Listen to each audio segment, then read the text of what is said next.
सभी बच्चों का ऑनलाइन कक्षा में पुनः स्वागत है।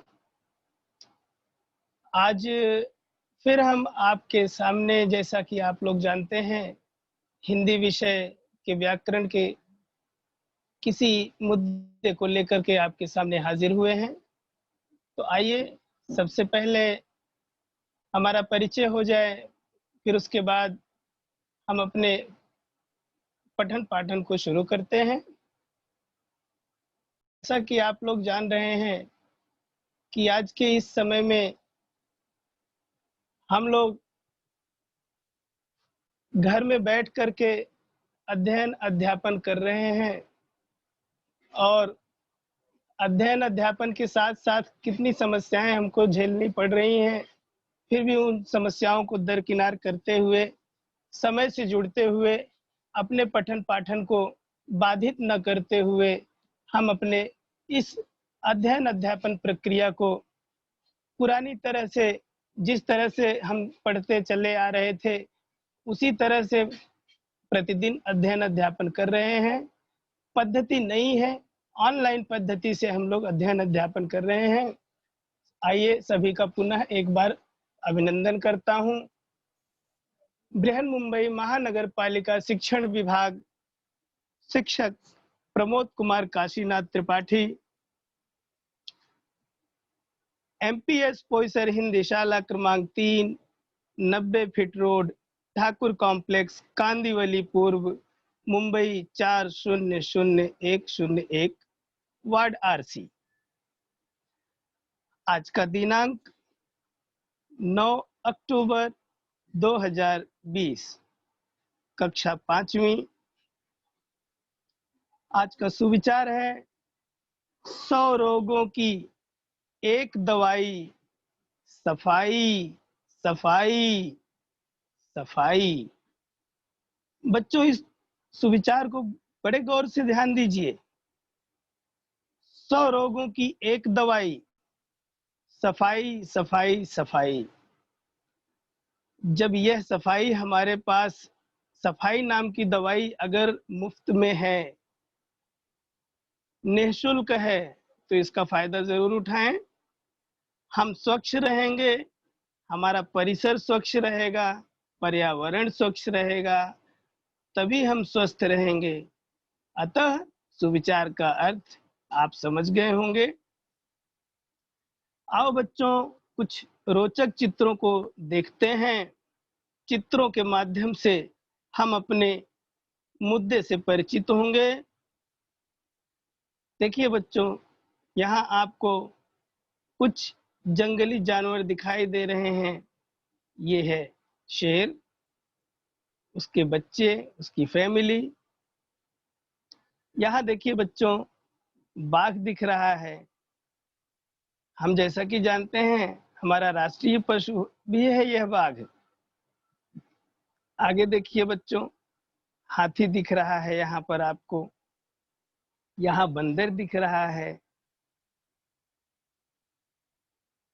देखो बच्चों, ये भौरा है, मधुमक्खी है, उड़ते हुए फूलों पर आती है, फूलों का रस पान करती है।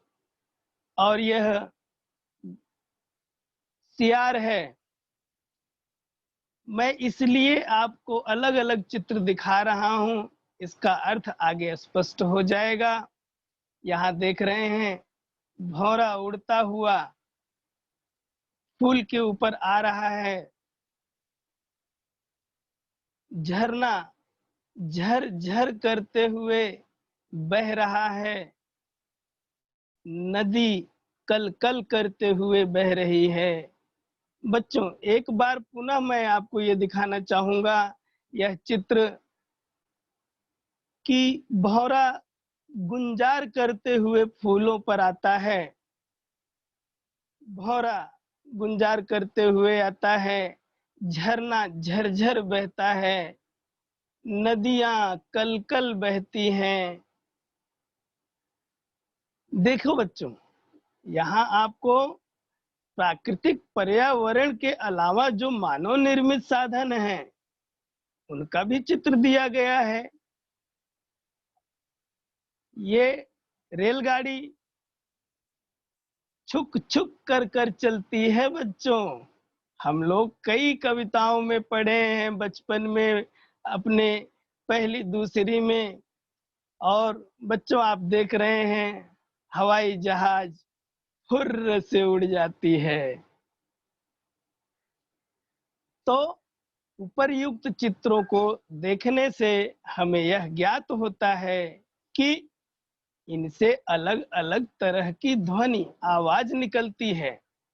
बच्चों देखो, जैसे कि साइकिल की घंटी की ध्वनि आप देखिए, साइकिल की घंटी की ध्वनि दबाएंगे साइकिल की घंटी को तो उसकी ध्वनि टन टन निकलती है।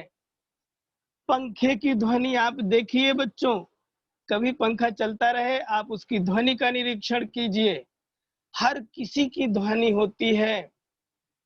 ग्लास गिर जाए तो उसकी ध्वनि अलग, चम्मच गिर जाए तो उसकी ध्वनि अलग, बिल्ली की आवाज की ध्वनि अलग, कुत्ते की आवाज की ध्वनि अलग।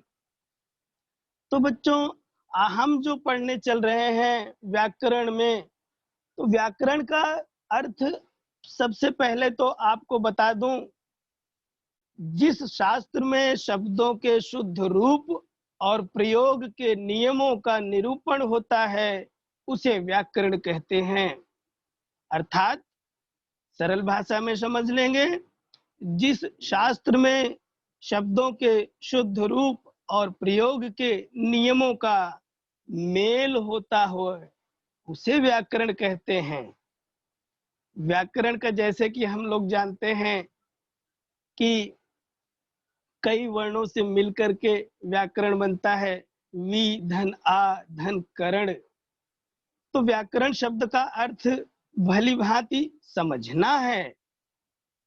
तो बच्चों भाषा वह साधन है जिसके द्वारा मनुष्य अपने विचार दूसरों पर भली भांति प्रकट कर सकता है। तो भाषा दो रूप में होती है, एक मौखिक रूप में, एक लिखित रूप में। लिखित रूप में भाषा को व्यक्त करने के लिए वर्णों का रूप दिया गया। वर्णों के मेल से शब्द बनते हैं और शब्दों के मेल से वाक्य बनते हैं। तो आज हम वर्ण विचार पढ़ेंगे बच्चों। ध्यान दीजिए, सबसे छोटी ध्वनि जिसके और टुकड़े नहीं हो सकते वर्ण कहलाती है। वह सबसे छोटी सी छोटी ध्वनि जिसके और टुकड़े नहीं हो सकते वर्ण कहलाती है। देखिए यहाँ एक उदाहरण आपके सामने प्रस्तुत है बच्चों। लिखा हुआ है पुस्तक। पुस्तक किन वर्णों के मेल से पुस्तक बना है इसको हम देख लेते हैं। प जमा उ जमा स जमा त जमा अ जमा क जमा अ। इन वर्णों के मेल से पुस्तक यह शब्द बना हुआ है। देखिए बच्चों यहाँ प के नीचे हलंत खींचा गया है, छोटी सी लाइन खींच दी गई है। इस हलंत का अर्थ होता है कि यह प पूरा ना पढ़ करके आधा प होता है। अभी इसका उच्चारण पुनः करेंगे, पुस्तक।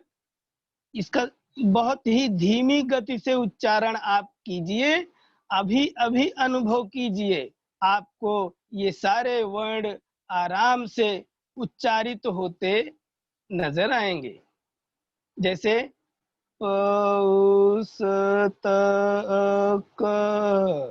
पुस्तक। आइए बच्चों, वर्ण को दो भागों में विभाजित किया गया है। उनको जैसा कि हम जानते हैं स्वर और व्यंजन। तो सर्वप्रथम हम स्वर के बारे में जान लेते हैं। स्वर क्या है, स्वर किन्हें कहते हैं, इसके बारे में देखिए बच्चों।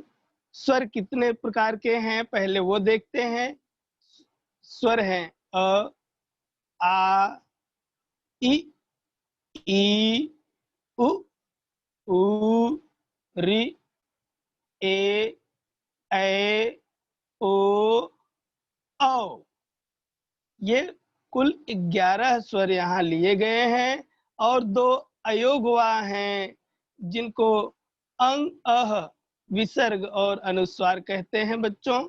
तो ये हमारे ऊपर के 2 स्वर और नीचे के 2 अयोगवाह मिलकर के कुल 13 हो गए।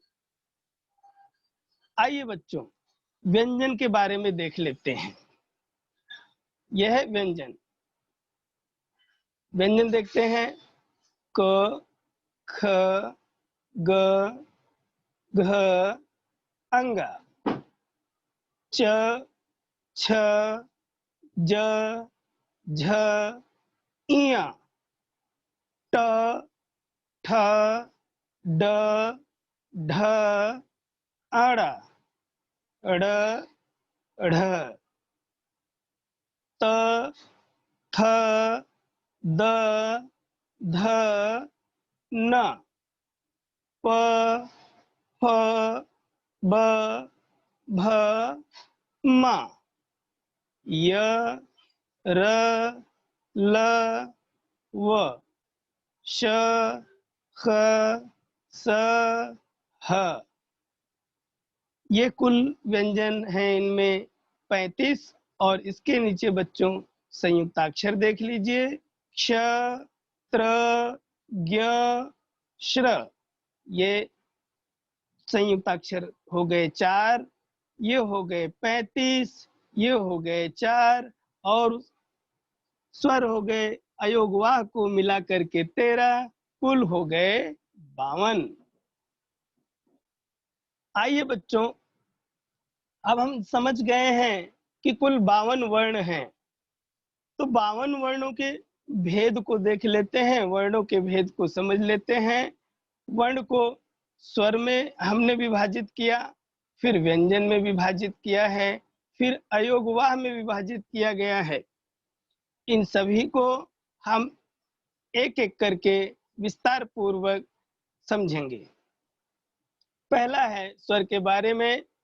जिन वर्णों का उच्चारण करते समय किसी अन्य ध्वनि की सहायता न ली जाए और हवा मुंह में बिना रुके बाहर आए उन्हें स्वर कहते हैं। जैसे अ, आ, इ, ई, उ, ऊ, रि। ए, ऐ, ओ, औ। ये सभी स्वर हैं। बच्चों मेरे साथ एक बार आप लोग दोहराइए और देखिए कि क्या हवा हमारे मुंह में रुक रही है। अगर रुक रही है तो ये स्वर नहीं है, अगर नहीं रुक रहे हैं तो स्वर हैं। एक बार और देख लेते हैं इन स्वरों के उच्चारण को और अंदाज लेते हैं। अ, आ, इ, ई, उ, ऊ, रि, ए, ऐ, ओ, औ। ये सभी स्वर हैं। स्वर 3 प्रकार के होते हैं बच्चों।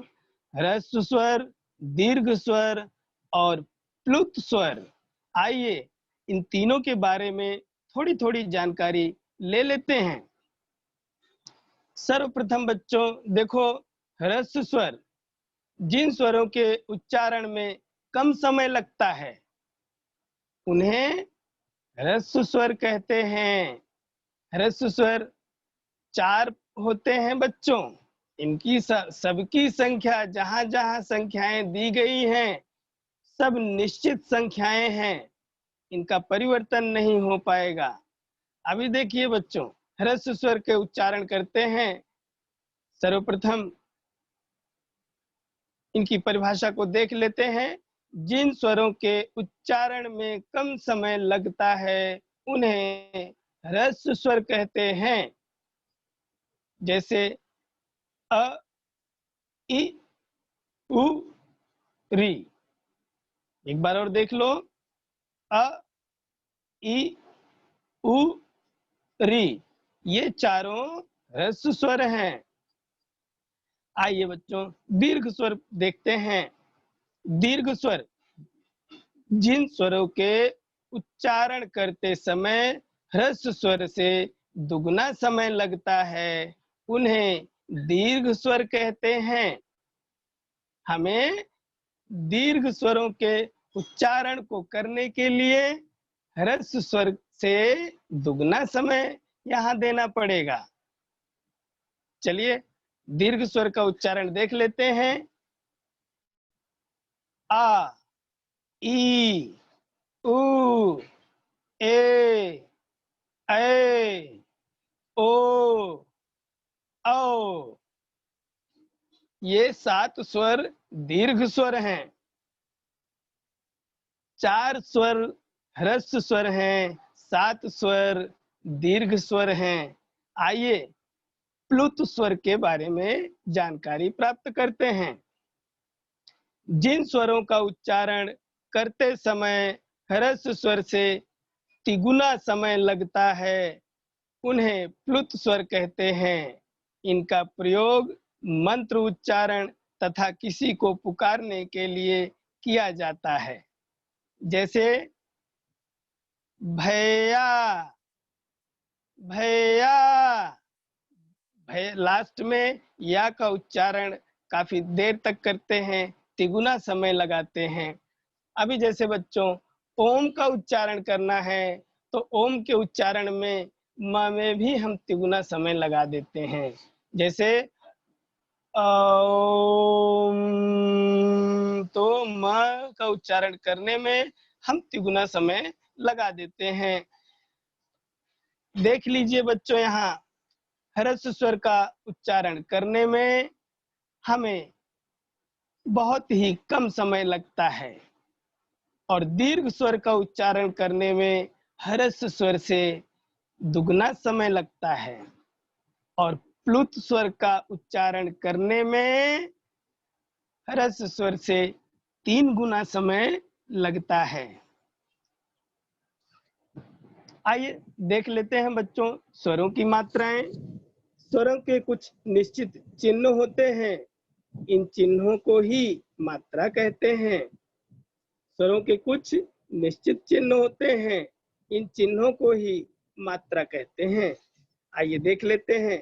अ में मात्रा नहीं होती। आ में खड़ी पाई एक मात्रा होती है। ई में देखिए डंडी झुकी हुई इस तरफ है, ये छोटी ई की मात्रा है। ई में देखिए डंडी बाईं तरफ झुकी हुई है, ये बड़ी ई की मात्रा है। ऊ में देखिए यहाँ इस तरह से छोटा ऊ है। ऊ ये बड़ा ऊ का मात्रा है। री देखो बच्चों यहाँ नीचे ऐसे ऐसे कर दिया जाता है, नीचे ऐसे कर दिए हो गया ऊ। री ए की मात्रा देखिए बड़ी ए की मात्रा देखेंगे, ए की मात्रा देखेंगे बच्चों, ओ की मात्रा देखिए और औ की मात्रा देखिए। मात्राओं से हम भली भांति परिचित हैं, इसलिए आपको विशेष इसमें ध्यान देने की आवश्यकता शायद मुझे नहीं लगती है। हाँ, जो बच्चे मात्राओं में थोड़े कमजोर हैं वो बच्चे जरूर मात्राओं पर ध्यान देंगे, क्योंकि कोई भी भाषा लिखते समय अगर मात्रा की गलती हो जाती है तो हमारा अर्थ जो है अर्थहीन हो जाता है। अतः मात्राओं का विशेष ध्यान देना चाहिए। आइए बच्चों स्वर के बारे में हम जाने। ह्रस्व स्वर, दीर्घ स्वर, प्लुत स्वर। अब व्यंजन के बारे में जानते हैं। व्यंजन के भी 3 भेद होते हैं बच्चों। स्पर्श व्यंजन, अंतस्थ व्यंजन और तीसरा है ऊष्म व्यंजन। स्पर्श व्यंजन के बारे में सर्वप्रथम हम जानकारी लेंगे। जिन व्यंजनों का उच्चारण करते समय हवा, कंठ, ताल मूर्धा दंत या ओष्ठों का स्पर्श करके मुख से बाहर निकलती है, उन्हें स्पर्श व्यंजन कहते हैं। देखिए बच्चों, स्पर्श व्यंजन के यहाँ प्रकार दिए गए हैं: क वर्ग, च वर्ग, ट वर्ग, त वर्ग और प वर्ग। स्पर्श व्यंजन किन्हें कहते हैं, हमें यह ध्यान में रखना है, जिन व्यंजनों का उच्चारण करते समय हवा कंठ, तालु, मूर्धा, दांत या ओष्ठों का स्पर्श करके मुख से बाहर निकलती है, उन्हें स्पर्श व्यंजन कहते हैं। क वर्ग के स्पर्श व्यंजनों को देख लेते हैं: क, ख, ग, घ, अंग। च वर्ग को देख लीजिए बच्चों: च, छ, ज, झ, इया। और यहाँ लिखा हुआ है ज। ज लिख करके ज के नीचे एक बिंदी लगा दी गई है बच्चों, जिसे कहते हैं नुक्ता। इसके बारे में आगे आप जानकारी प्राप्त करेंगे। ट वर्ग, ट वर्ग में देखिए बच्चों: ट, ठ, ड, ढ, अड़, अड़, ढ। त वर्ग में त, थ, द, ध, न। प वर्ग में प, फ, ब, भ, म। आगे देखिए दूसरा अंतस्थ व्यंजन। स्पर्श व्यंजन के बाद हम देखते हैं अंतस्थ व्यंजन। अंतस्थ व्यंजन उन्हें कहते हैं जिन व्यंजनों का उच्चारण स्वरों और व्यंजनों के मध्य का होता है, जैसे य, र, ल, व। ये चारों अंतस्थ व्यंजन हैं। ऊष्म व्यंजन तीसरा, जिन व्यंजनों का उच्चारण करते समय हवा के रगड़ खाने से मुख में गर्मी ऊष्मा उत्पन्न होती है, अतः इन्हें ऊष्म व्यंजन कहा जाता है।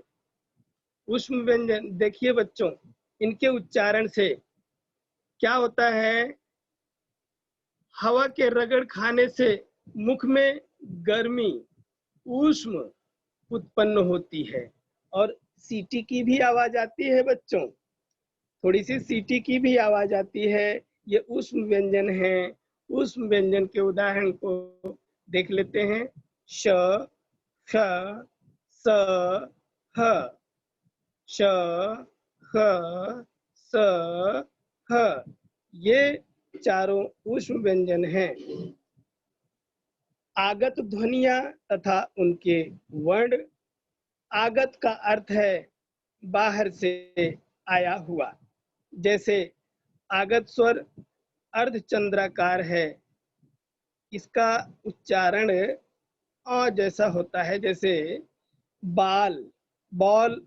अभी बाल लिख दिया जाए तो बाल का अर्थ हम समझ जाएंगे कि हमारे सिर के बाल का नाम लिया जा रहा है। लेकिन अगर बॉल कह दिया जाए तो बॉल का अर्थ होता है गेंद। यह अंग्रेजी शब्द से आया हुआ है, इसलिए इसे आगत शब्द कहा जाता, आगत कहा जाता है। आगत वर्ण में इनको लिया गया है। जैसे डाल कह दिया गया तो डाल हम समझ जाते हैं कि किसी पेड़ की डाल का नाम लिया जा रहा है। लेकिन डाल की जगह अगर हम डॉल कह देते हैं तो डॉल का अर्थ हम समझ जाते हैं कि गुड़िया को चिन्हित या अंकित किया जा रहा है। आगत व्यंजन देख लीजिए बच्चों, जैसे क, ख, ग, ज, फ। ये जो नीचे बिंदी लगी हुई है इसे नुक्ता कहते हैं। अभी देखिए, जैसे नुक्ते के बिना और नुक्ते के साथ शब्दों के अर्थ देखिए बच्चों बदल जाते हैं। हाँ, यहाँ दिया है सजा। सजा, सजा का अर्थ होता है सजाना, सजावट। यहाँ नुक्ते के साथ लिखा है सजा। सजा का अर्थ होता है दंड। जरा, जरा मतलब होता है बुढ़ापा। और जरा कह दिया जाए, नुक्ते के साथ कह दिया जाए तो इसका अर्थ हो जाता है थोड़ा। अयोगवाह क्या है? अयोगवाह को समझ लेते हैं। अयोगवाह का अर्थ होता है अ के योग से अर्थ ग्रहण करने वाला वर्ण। ये ना तो स्वर होते हैं और ना ही व्यंजन। इनका उच्चारण व्यंजनों की तरह स्वर की सहायता से होता है। अयोगवाह क्या होता है? देखिए, अयोगवाह का अर्थ होता है अ के योग से अर्थ ग्रहण करने वाला वर्ण। ये ना तो स्वर होते हैं और ना ही व्यंजन। इनका उच्चारण व्यंजनों की तरह स्वर की सहायता से होता है। अयोगवाह दो प्रकार के होते हैं, अनुस्वार तथा विसर्ग। इसके बारे में बच्चों हम अंग और अह, अंग अनुस्वार है, अह विसर्ग है, ये ध्यान में रखना है। क्योंकि स्वर सिर्फ हम 11 पढ़े, बाकी जो दो हम पढ़े अंग और अह, वो क्या थे? वो अयोगवाह थे। अयोगवाह में अंग अनुस्वार को कहते हैं तथा विसर्ग जो है अह को कहा जाता है। अनुस्वार, इसका चिन्ह बिंदु है। इसका चिन्ह बिंदु है। जैसे संत, शांत, जंगल, पंखा, अंगद, रंगीला। इस तरह के कई शब्द जो हैं आप अयोगवाह से परिचित हैं। दूसरा देख लेते हैं बच्चों, विसर्ग, जो हम पढ़े थे अह। अह जो है वो विसर्ग है। इसका चिन्ह दो बिंदी यह होता है। जैसे प्रातः, अतः, पुनः, स्वतः आदि शब्द जो हैं विसर्ग कहलाते हैं। इसका उच्चारण ह की तरह होता है। इस विसर्ग का उच्चारण ह की तरह होता है, यह ध्यान में रखना है। आइए अनुनासिक से परिचित होते हैं। जब सारे शब्दों से, सारे वर्णों के प्रकार से हम परिचित हो रहे हैं तो अनुनासिक से भी परिचित हो जाते हैं। अनुनासिक स्वर वे होते हैं जो स्वर मुख और नाक से बोले जाते हैं, जिसका सूचक चंद्रबिंदु, चंद्रबिंदु होता है। जैसे आंख, हंसना, ऊंट, दिनांक इत्यादि अनुनासिक शब्द होते हैं जिनमें चंद्र बिंदु लगी होती है। ऐसे बिंदु लगाया जाता है, हंसिए के आकार का ऐसे अर्धचंद्राकार कर देते हैं और उसके बीच में बिंदु लगा देते हैं, वह अनुनासिक हो जाता है। जिन वर्णों की मात्रा शिरोरेखा के ऊपर लगाई जाती है वहां चंद्र बिंदु के स्थान पर बिंदु लगाया जाता है। ध्यान दीजिए बच्चों, बहुत ही व्याकरण के नियम बहुत ही जटिल हैं, लेकिन हाँ, अगर आप ध्यान देंगे तो व्याकरण के नियमों से अवगत हो गए तो यह व्याकरण आपको आजीवन आपका साथ देते रहेंगे अध्ययन अध्यापन में।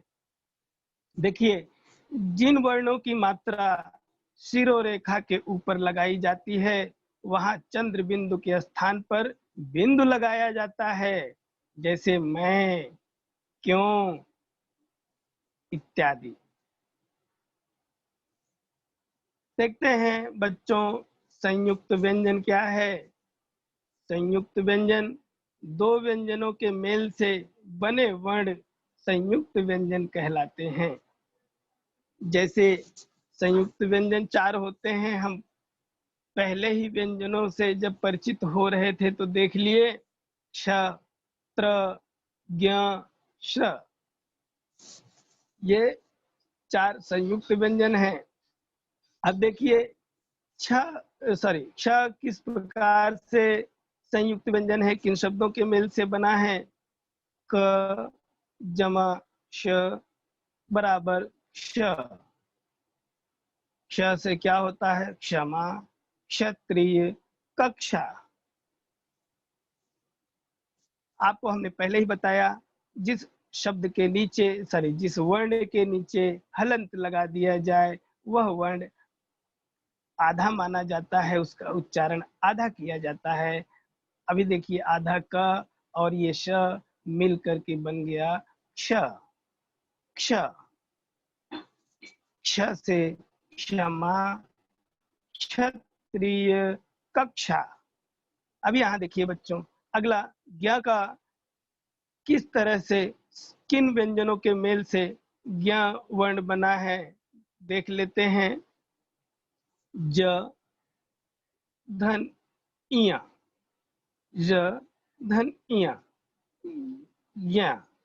ज्ञ से क्या बनता है बच्चों, यानी ज्ञान, यज्ञ। त्र का देख लेते हैं, किन व्यंजनों के मेल से त्र वर्ण बना हुआ है। तो जमा र बराबर त्र, आधा त है ये, त के नीचे हलंत खींचा गया है, हम पहले ही बताए हैं। आप इसको ध्यान में रखेंगे, जिस शब्द के नीचे हलंत लगा दिया जाता है वह जो है आधा उच्चारित किया जाता है। त जमा र बराबर त्र। त्र से कौन कौन से शब्द बनते हैं, त्रिभुज, त्रिशूल, त्रिकोण इत्यादि अनेकों प्रकार के अनेकों शब्द बनते हैं। अगला देखते हैं श्र। श्र का किन व्यंजनों के मेल से वर्ण बना हुआ है यह। श जमा र बराबर श्र, आधा श है, जमा र है पूरा, बराबर श्र हो गया। श्र से श्रम, श्रद्धा, श्रवण, श्रीमान, श्रीमती इत्यादि शब्द बनाए जाते हैं। इनके अतिरिक्त कुछ और संयुक्त व्यंजन हैं, जैसे बच्चों हम शब्दों को भली भांति जानते हुए चले आ रहे हैं, पुस्तकों में पढ़ते चले आ रहे हैं, कभी गहराइयों से उन शब्दों पर विचार नहीं किए। और अगर कुछ बच्चे हैं कि जो शब्द पढ़ने नहीं आ रहे हैं, उसे जल्दबाजी में पढ़ करके अगले शब्द पर आ जाते हैं। इस तरह से हम क्यों करते हैं, इस तरह से हम इसलिए करते हैं कि हमें उन शब्दों की जानकारी बराबर नहीं होती है। इसलिए हमें अपने पाठ्यक्रम के आधार पर व्याकरण का अनुभव लेना बहुत ही आवश्यक होता है। इसलिए बच्चों आप अन्य शब्दों से भी परिचित होना बहुत आवश्यक है। संयुक्त व्यंजन के कुछ शब्द और दिए हैं, इन शब्दों को हम एक बार ऐसे उच्चारित करते हैं, द्य, द्व, श्च, ष्ट, स्व। देखो बच्चों, यहाँ द्य का किन वर्णों, ये द्य किस शब्दों के मेल से, किन अक्षरों के मेल से बना है देख लेते हैं। द जमा य बराबर द्य, आधा द जमा य बराबर द्य। द्य से क्या बनते, कौन से शब्द बनते हैं, विद्या, विद्यालय, विद्यार्थी, विद्यार्थिनी इत्यादि। अगला देखते हैं, आधा द जमा व बराबर द्व। द्व से क्या शब्द बनते हैं, विद्वान, द्वारका इत्यादि कई प्रकार के शब्द आप बना सकते हैं। अगला देखिए श्च। श्च, श्च में किन वर्णों का उपयोग करके श्च बना है, अधश, धंच बराबर श्च। ष्ट को किन शब्दों में उपयोग करते हैं? पश्चिम, पश्चात, पश्चिमोत्तर इत्यादि में ष्ट का उपयोग करते हैं। अभी यहाँ देखिए ष्ट, ष्ट, ष्ट, उच्चारण करके देखिए बच्चों मेरे साथ अपने मन में, ष्ट। हाँ, आधा श, धन ट बराबर ष्ट। स्पष्ट, पुष्ट इत्यादि कई शब्द आप बना सकते हैं। बच्चों आज पढ़ाई करने के बाद आप यह ऑनलाइन लेसन देख रहे हैं, ये इसके बाद घर पर बैठ करके कुछ संयुक्त व्यंजनों का आप जो है जरूर उपयोग करेंगे, लेखन में और बोलने में भी उपयोग करेंगे। अगला देखिए स्व, स्व, आधा स जमा व बराबर स्व। स्व का उपयोग किन शब्दों में किया जाता है? स्वास्थ्य, स्वाहा। आगे देखिए व्य, म, स्व, त्व। देखिए इन शब्दों का, इन वर्णों का उपयोग किस प्रकार से किया जाता है? किन दो अक्षरों के मेल से ये वर्ण बनते हैं? आधा व जमा य बराबर व्य। व्य से व्यवसाय, व्यवहार, व्यवहारिक इत्यादि अनेकों शब्द बनते हैं। आधम जमा ह बराबर मह, मह। तुम्हारा, तुम्हें, तुम्हारी इत्यादि कई शब्द आप बना सकते हैं। आधा श जमा व बराबर स्व, स्व। स्व नहीं कहेंगे, स्व कहेंगे। स्व का उपयोग करके किस प्रकार के शब्द बनते हैं देखते हैं। विश्वास, श्वास, श्वासोच्छ्वास इत्यादि कई शब्द आप बना सकते हैं। आधः जमा म बराबर हम, हम से क्या कौन कौन से शब्द बनते हैं? ब्रह्मा, ब्रह्म, ब्रह्मा, ब्रह्म। ये बच्चों आधा है, यह का उच्चारण हम आधा करेंगे, ब्रह्मा, ब्रह्म। इस प्रकार से इन शब्दों का उच्चारण किया जाता है। अगर हम ब्रह्मा कर देंगे तो गलत हो जाएगा। और जैसे आगे देखिए हम लिखते हैं चिन्ह, चिन्ह लिखते हैं और उसका उच्चारण जल्दबाजी में हम चिन्ह कर देते हैं और ये चिन्ह गलत है। अगर चिन्ह लिखा है तभी आप चिन्ह पढ़ें, यदि चिन्ह लिखा है तो आपको चिन्ह पढ़ना पड़ेगा। अगला देखिए त्व, आधा त जमा व बराबर त्व। त्व से क्या शब्द बन रहे हैं? तत्व, नारीत्व, पुरुषत्व। इस तरह के कई शब्द आप संयुक्त वाले बना सकते हैं। बच्चों ये द्वितीय व्यंजन क्या है इसको देख लेते हैं। द्वितीय व्यंजन किन्हें कहते हैं? भाई सब पढ़ रहे हैं, द्वितीय व्यंजन को भी जान लेते हैं। जब एक ही व्यंजन ध्वनि दो बार एक साथ आ जाए तो उसे व्यंजन, उससे व्यंजन द्वित्व कहते हैं। व्यंजन द्वित्व किसे कहते हैं? जब एक ही व्यंजन ध्वनि दो बार एक साथ आ जाए तो उसे व्यंजन द्वित्व कहते हैं। जैसे आधा च और पूरा च, च, च। आधा च जमा च बराबर च। च का उपयोग बच्चा, सच्चा, कच्चा इत्यादि के लिए। देखो बच्चों यहाँ आधा च और पूरा च एक साथ एक ही शब्द का उपयोग किया गया है। आधा न जमा पूरा न बराबर न, न। बोलकर देखो बच्चों, न, न। न का उपयोग करके अन्न, भिन्न, गन्ना, इत्यादि शब्द बना सकते हैं। अभी देखो बच्चों, यहाँ त का उपयोग किया गया है। तो ये किन दो शब्दों से मिलकर बने हैं? आधा त जमा पूरा त। इनका उपयोग पत्ता, गत्ता, छत्ता इत्यादि शब्द बनाने के लिए हम कर सकते हैं। अगला देखिए, ल नहीं है, ल। आधा ल जमा पूरा ल बराबर ल, बल्ला, गल्ला, हल्ला इत्यादि शब्द जो हैं व्यंजन द्वित्व में आते हैं, क्योंकि एक ही प्रकार की व्यंजन का 2 बार उपयोग किया गया है। आगे देखिए, र का कुछ जानकारी ले लेते हैं। र का भी अपने आप में बहुत ही विशिष्ट महत्व है।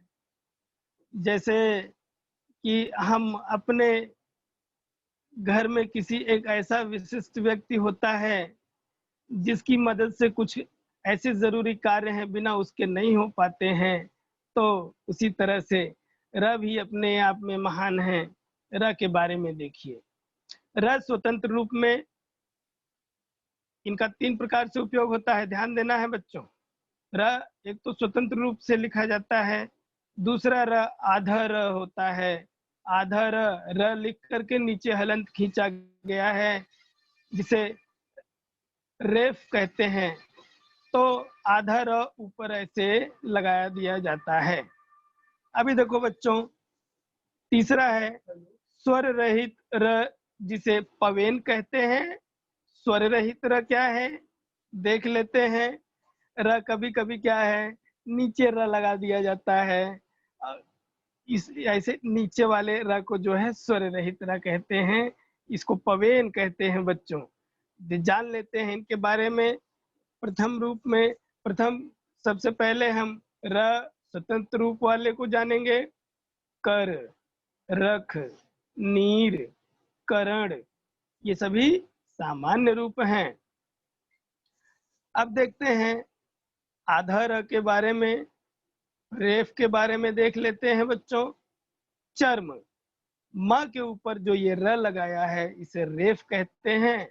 ध्यान देना बच्चों, कभी कभी क्या है, हम लोग जैसे कक्षा में बैठ करके सुलेख लिखते हैं या क्या शब्द लेखन करते हैं, तो उसमें जब बोल दिया जाता है कि कर्म, धर्म, कर्तव्य इत्यादि शब्द जब बोलते हैं, तो जो बच्चे जानते हैं उनको तुरंत वो फटाक से लिख लेते हैं और उनको मालूम है कि इसको रेफ कहते हैं, रेफ लगा देंगे तो ये इस तरह से शब्द बन जाता है। तो चर्म, म के ऊपर ये जो आधा र लगा है इसे रेफ कहते हैं। यह है धर्म, इसमें भी आधा र लगा हुआ है। कर्तव्य, इसमें त के ऊपर आधा र लगा है, रेफ लगा हुआ है। कर्मठ, इसमें भी रेफ लगा हुआ है। स्वर रहित र का रूप यानी कि रेफ। अब देखते हैं र, जो ऐसे लाइन में नीचे खींच दिया जाता है। क्रम, भ्रम, कब्र, विग्रह स्वर सहित र का रूप है यानी कि पवेन। लिखा देख लीजिए, वर्णमाला के ये स्वर व्यंजन के बारे में हमने सीखा। स्वर 2 प्रकार के, ह्रस्व दीर्घ। ह्रस्व स्वर जो हैं 4, दीर्घ स्वर हैं 7। व्यंजन के बारे में हमने पढ़ा, स्पर्श, अंत्यस्थ, ऊष्म, आगत, संयुक्त। कुल वर्णमाला में 52 जो है वर्ण का समावेश होता है। बच्चों, यहाँ आपके लिए स्वाध्याय हमने दिया है। आप अपने स्वाध्याय को करने के लिए अपने YouTube चैनल पर जाएंगे और YouTube पर आपको ये वीडियो मिल जाएगा। आसानी से आप इस वीडियो को पॉज करके अपने स्वाध्याय के सभी प्रश्नों के उत्तर को आप क्रमशः कर सकते हैं। स्वाध्याय के बाद हमने यहाँ आपको लास्ट में उत्तर भी दिया हुआ है बच्चों। साथ ही कुछ इस वीडियो में आपको गृह कार्य भी मिल जाएंगे और ये गृह कार्य आपको किस प्रकार से स्कॉलरशिप की परीक्षा में प्रश्न पूछे जाते हैं, उस प्रकार के आपको यहाँ लगभग 40 से 45 प्रश्नों का समावेश किया गया है बच्चों। आप इन प्रश्नों को ज़रूर करें और आप इसका लाभ अवश्य लें। इसी के साथ आज का हमारा ऑनलाइन क्लास यहीं समाप्त होता है। सभी को धन्यवाद। आपका दिन शुभ रहे।